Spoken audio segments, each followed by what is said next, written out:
Hello everyone, my name is Eugene Tagolaylay. Buhaton na to karon is mag-solve og problem about gradient inline sa vector calculus. So mo ni ang problem.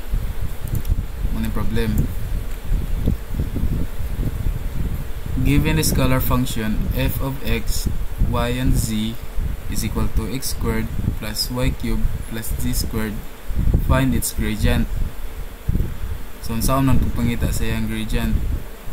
First is, we have to use its equation. Yung equation is delta f is equal to I hat partial f over partial x plus j hat partial f over partial y plus k hat partial f over partial z.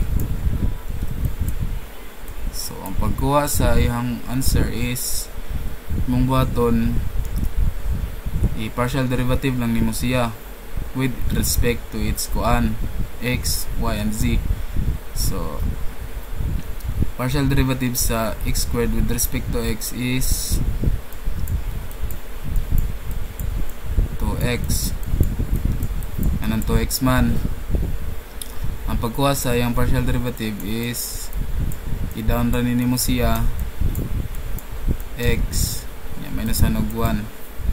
Lang di naman na nimo pwede pwede na nimo dili butang ang 1.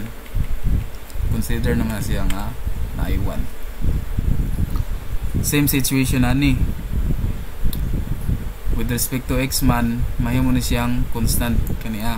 Same situation ani, ang x ug z na pod ang mahimong constant. So j hat partial derivative with respect to y 3y squared. Parehara gyapon ani nahitabo nganong na 3y squared man. Down copy minus 1. Same situation ani.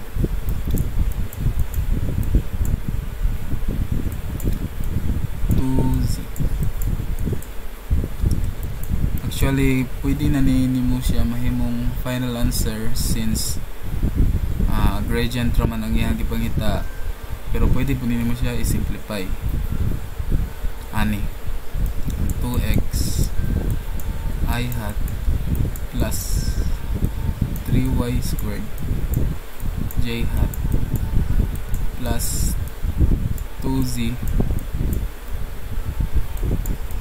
k hat. Mao na ni ang iyang final answer.